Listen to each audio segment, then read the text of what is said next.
Ce pied de lampe ou chandelier avec sa tige centrale et ses 6 branches, ce chandelier aux 7 branches est une figure de Christ et de son Église. La désignation du Nouveau Testament est le corps de Christ, duquel il est la tête. Le centre est le facteur suprême. Son Église est d'une pièce avec lui, un seul corps, partageant complètement son seul esprit, la seule huile, un seul témoignage, le témoignage de Jésus.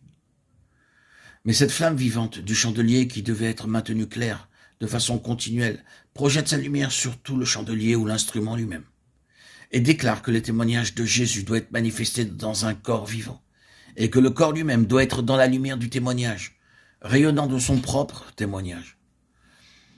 Il ne doit pas maintenir une lumière pour d'autres choses et d'autres gens et être lui-même dans l'obscurité.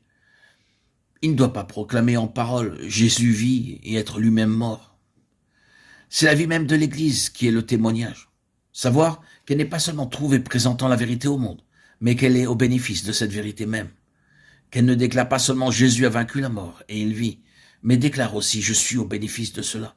Je suis ici comme témoin vivant de cela. » Car la lumière peut briller sur moi. L'Église doit être en mesure de porter la lumière même du témoignage, de prendre cette lumière, de la diriger sur elle et dire « Je ne déclare pas des choses qui ne sont pas vraies quant à moi. Je suis l'expression vivante de cette doctrine. » Bien-aimés, quand nous parlons de l'Église, souvenons-nous que nous sommes membres de son corps et que ce qui est vrai du tout doit être vrai de chaque partie. C'est le vainqueur. Je dois me poser la question à la lumière de ceci, suis-je un vainqueur? Vous devez vous poser la même question. Êtes-vous un vainqueur? La lumière de ce témoignage peut-elle tomber sur vous et vous trouver en mesure d'y faire face? Pouvons-nous dire « Il vit, a vaincu la mort » ? Non seulement comme une déclaration concernant le Seigneur Jésus dans les cieux, mais comme un témoignage confirmé en chacun de nous, dans ce que nous sommes.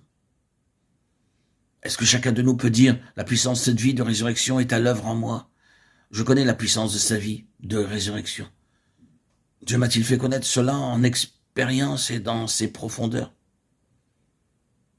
Ai-je connu ce que c'est que de se dresser toujours à nouveau dans la puissance de sa résurrection?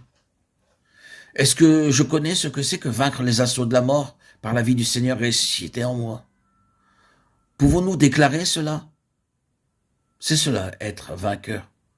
Aucune église ne peut posséder ce témoignage au-delà de la mesure dans laquelle ses membres individuels le possèdent. Une chose à laquelle vous et moi, en tant que membres de quelques églises locales, devons avoir nos cœurs continuellement attachés, et ceci. Ô Seigneur, garde-nous de devenir simplement un vase ou un véhicule pour répandre de la doctrine. Fais que nous soyons caractérisés par la vie, de sorte que d'autres, entrant parmi nous, comprenant ou non ce qui est dit, s'exclament ainsi: je ne comprends pas tout cela, mais il y a la vie, là. J'ai rencontré le Seigneur vivant, là. J'aimerais mieux que des gens s'en aillent sans avoir compris un mot, mais qu'ils puissent dire cela plutôt que d'avoir saisi les choses mentalement et n'avoir éprouvé aucun impact. Prions que le Seigneur nous rende vainqueurs individuellement et en tant que compagnie dans ce sens-ci. Que le témoignage ne soit pas simplement quelque chose que nous présentons au monde et à l'Église, mais un témoignage dont la lumière peut tomber sur nous et dans laquelle, c'est-à-dire la lumière de notre propre témoignage, bien sûr, et que cette lumière